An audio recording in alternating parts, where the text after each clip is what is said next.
Hey guys, how's it going? DUJ2 here, and welcome back to Fortnite Save the World. And good morning, everyone. How are you all doing? It is like 3 something a.m. where I am right now, and let me show you guys what's going on. So right now, my game is updating. As you guys can see right there, this is the second time I've done this video now. The first time, let's just say it didn't work.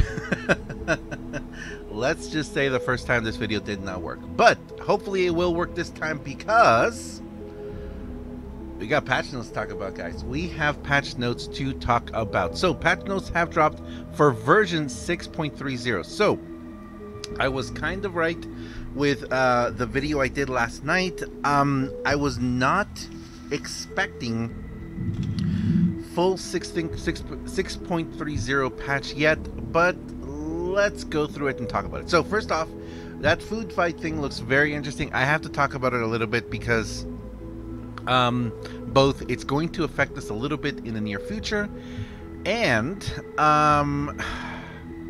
it just looks cool.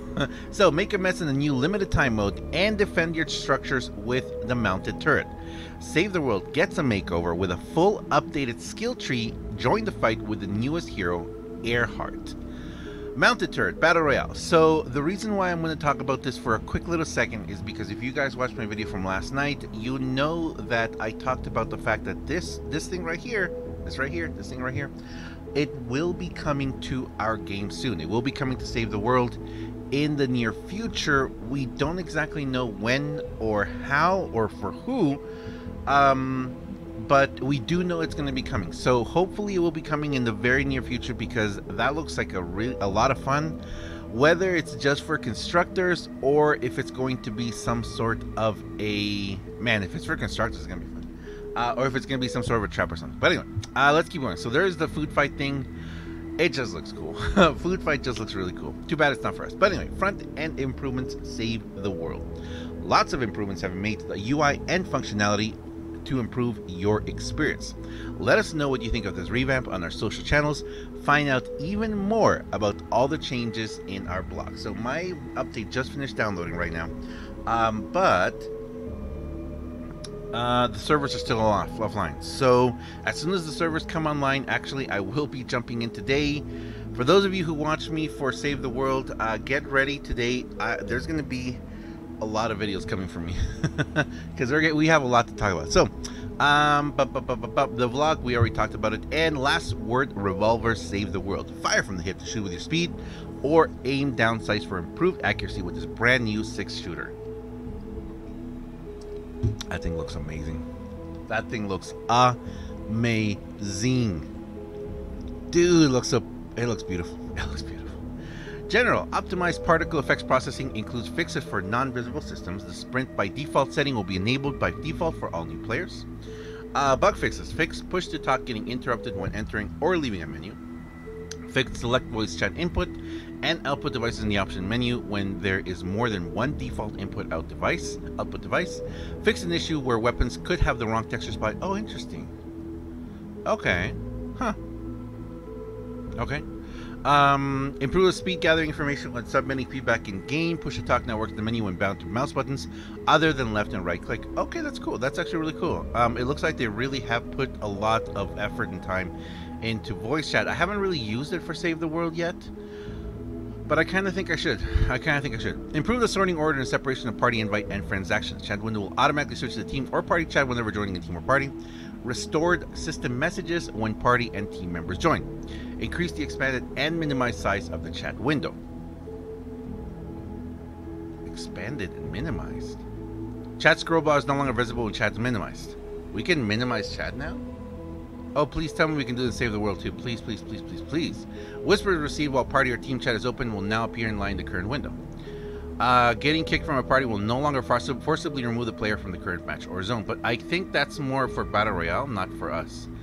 Fix an issue when invites were sent to PS4 friends who are not also Epic friends, but work unreliably if that friend came along when you start the game. Fixed issues where banners were too small or incorrect in certain areas of the UI. Fix an issue where chat text would not appear when playing the game unless the chat window has hovered on or open closed. Okay, so These are fixes to individual patches. The social team got distracted by the butterfly. Here are things we forgot to mention from previous patches. Oh, previous patches. Wow, okay. Fix an issue where your console friends that were not Epic friends were displaying their Epic name. I didn't see this the first time around. This is from previous patches. I thought this was things that they had fixed from previous patches. So this is things that they never mentioned. Fix an issue where your console friends that were not Epic friends were displaying their Epic name in your friends list. Fixed issue where play with friends challenges weren't properly awarding progress. Player Royale cosmetics should no longer appear on Save the World Heroes. Remove the combined chat channel named All. It wasn't as useful as we hoped, and was beginning to confuse for the global chat channel. Friends playing the same game mode as you will now appear on top of your friend list. Okay, you think that if you forgot? No, never mind. Patch 6.22 re-added Battle Royale hologram visuals for people who are actively in match. Text describing players remaining in time match restored. Fix an issue that could result in ghost party members after a Save the World match. Fix an issue that would allow Battle Royale hero to appear in Save the World lobby. Alright, so that is for general. That's in general for everyone. Definitely hoping that, and I'll say this right now because I haven't really seen it yet. But, and I did say this the last time the video I made of this video, I do hope that the reason why they didn't really focus on fixing the chat in Save the World, even though, guys, it's been going on for a while. I mean, the chat should have been something that should have been fixed right away, like the next day, if not the same day. I hope that the new UI is the reason why, because the chat was designed for the new UI, and since the new UI wasn't out yet, that's why the chat system wasn't working.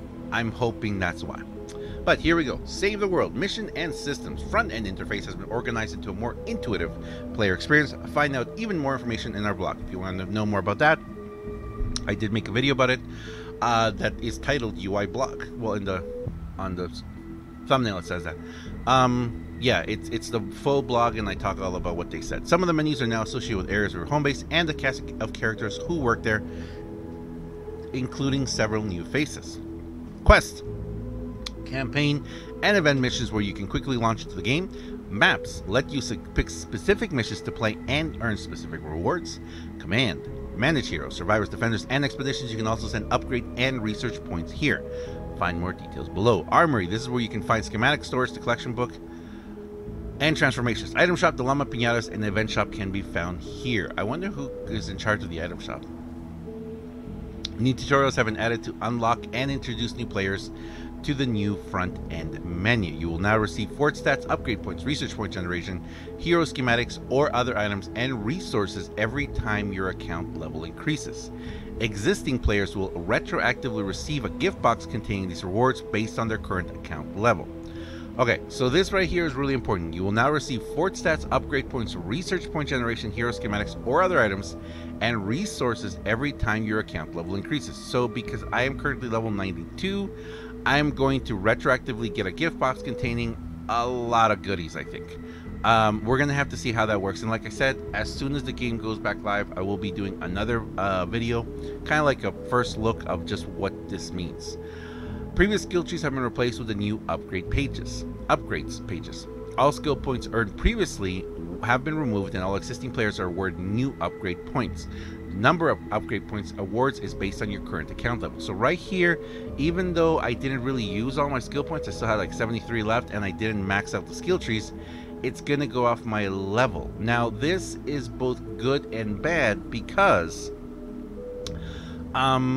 I don't exactly know what that means for me. Do you know what I mean? So since it's all directly tied to the account level, or I guess our power level, account level, does that mean that I kind of think this is going to be a negative for me, and I kind of think I should have buffed up my level sooner. But then again, I get to buff it up with you guys, so we'll have to see what that means. Okay.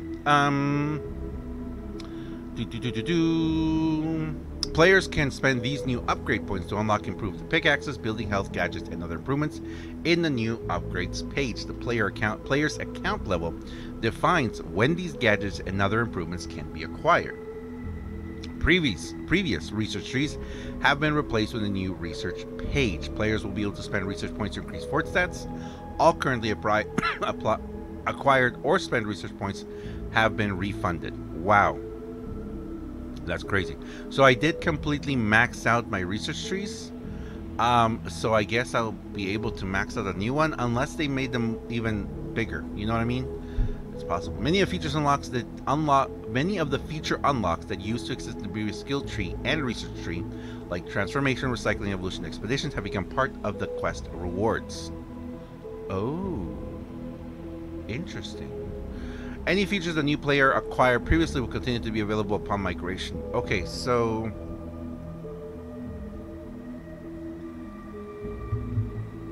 I'm kind of curious what this means for the new player. I think new players are going to have a very different experience than we did, and hopefully it'll be one that will be appealing to the new player too, because as we've talked before, the original introduction to the game and tutorials and all that, not really the most, not really the best walkthrough. Let's keep going. Adjusted quest and mission flow in Stonewood and Plankerton. Nice.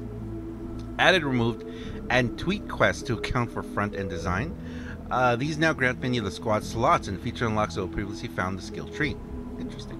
So I wonder if you have to be like, I mean, you should be in Twine. When you get to Twine, you should be able to then, what's it called? Unlock most of the squad slots. You know what I mean? Players who have already progressed past these quests will receive a gift box containing these new rewards. Wow, that's going to be a lot. New character quest narratives and better pacing during the earlier portions of the games. I like that. Added new landmark zones and missions. Build off, plank off, steal Icarus. Okay, so these are going to be the 3 to go into the next mission. So build off is going to be to leave Stonewood into Plankerton. Plank Harbor is probably going to be, it's going to be instead of Plank off. Plank Harbor is going to be the one to leave Plankerton into Canny Valley, and Steel Icarus is probably going to be the one Steel Icarus flying too close to the sun will be the one leaving Canny into Twine.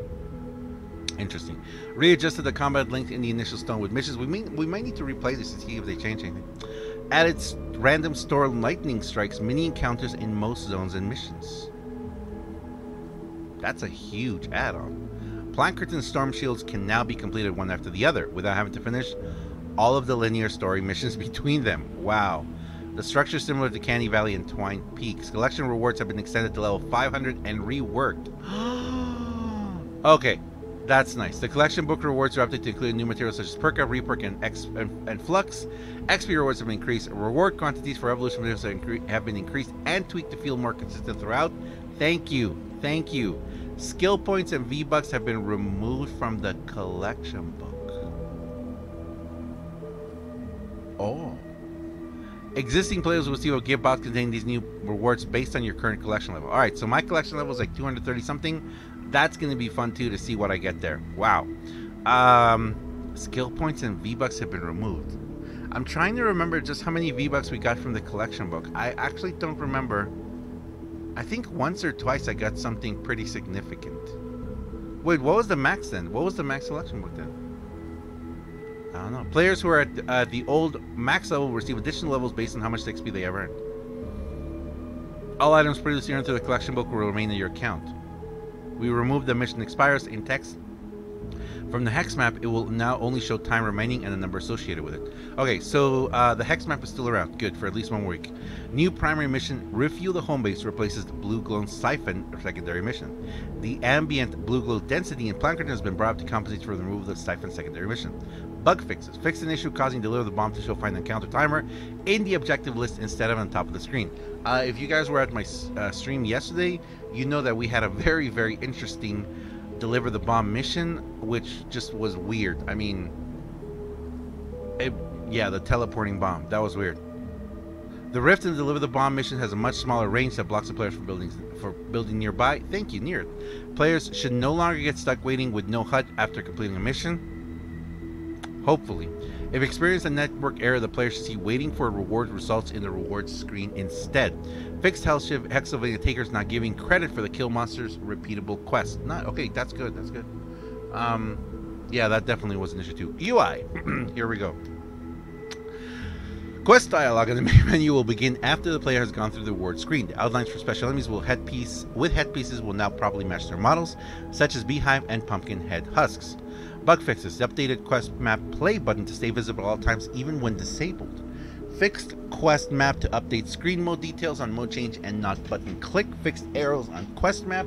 Using arrows in the quest map no longer displays the last selected mission information. Fix the typo on the lobby matchmaking text for the hex map screen. Change the wording on the pop-up display when slotting items to the collection book. Text now reads, "This will remove the item from your inventory and add it to your collection book." Expedition squad progression bar no longer shrinks when the seconds digits hit 0. Owned count added to item choice pack options. If you already own an item listed in the choices, that a number will appear showing how many of you already owned. Thank you. That's an awesome one right there. Thank you. Updated markup of the schematics help section. Fix the alteration option widgets to properly scroll selections when the scroll box is active. That's good. A fixed scroll text button callout is observed to be active after the players navigate to the reward screen after completing a mission. Updated tutorial announcements to handle all the current gamepad control schemes for key binding callouts. Incorrect message is no longer displayed when non-party leader opens permissions in the Storm Shield. Text reads, "The Storm Shield belongs to someone else. You cannot grant permissions yourself. You cannot grant yourself permissions." Airstrike now properly displays its cooldown once it's given to the player during the tutorial sequence. Event store items now retain scroll positions for both event and weekly item views when backing out or switching to other view. Fix the minor hitch in the quest menu performance. Major memory improvements have made for all platforms. Fix the hitch when opening the quest tab in game. Fix an issue with elemental husks materials that could cause a client crash. This is a positive side effect of reducing memory usage. Okay, so this right here is hopefully going to be very big. Hopefully we'll see a big change here.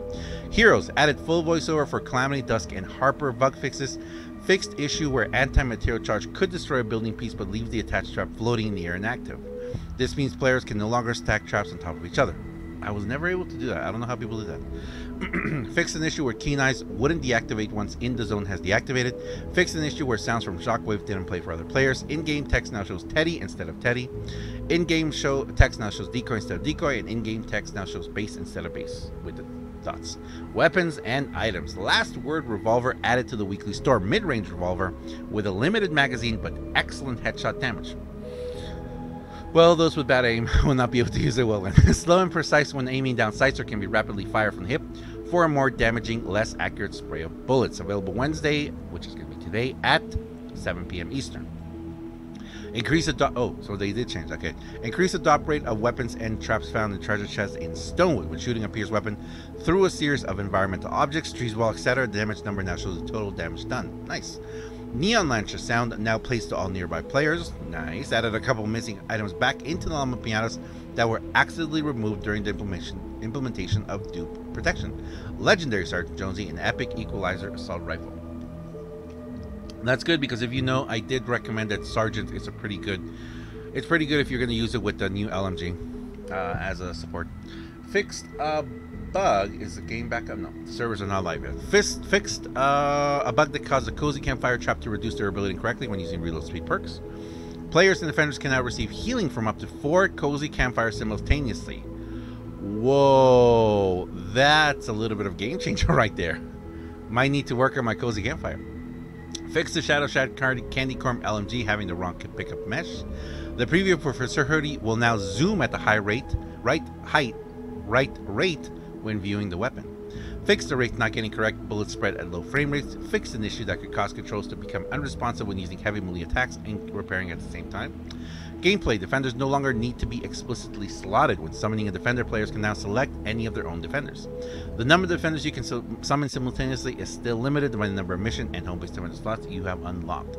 Enemies: fixed Hexylvania Tigers not life-stealing while weakened. Oh. Art and animation: fix an issue where glowing effects on ninja characters would stop glowing after entering shadow stance. Yes. Fixed riot shield husks shields not using the correct visual effect for bullet impact. Audio, updated audio for the new UI and front end. Added sounds to the storm shield when the players are close to it. Bug fixes. Fixed riot shield husks shield not using the correct sound effect for bullet impact. Fixed an issue with beehive husks. Projectile playing for wow. Players with NPC is attacked. Fix an issue with cinematic missing intro sound when transitioning to Ramirez. Fix an issue with reward music not playing proper music when starting. And fix an issue with tire bouncing audio playing twice. Wow. Okay. So, front-end improvements, new 6 shooter. That's a lot. That's a lot to take, guys. That is really a lot to take. I'm going to leave it there, guys, because both my voice is about to die, and if I start talking about all these things again, we're going to be here another hour. And yeah, we can't do that. The most important thing I think here is we just need to see all of this in person. So we need to jump in as soon as the game gets on, go through, and just really take a look at what exactly all this means, because I'm really curious to see how they are going to balance it for all of those of us who have already gone past a certain point. That's my biggest question. Thanks a lot for watching, guys. As always, I am TJ2. I hope you guys enjoyed this video, and if you did, and if you like what I do on my channel, please do me a huge favor and have yourself a wonderful day. Thanks a lot for watching, guys, and I will see you guys next time. See ya.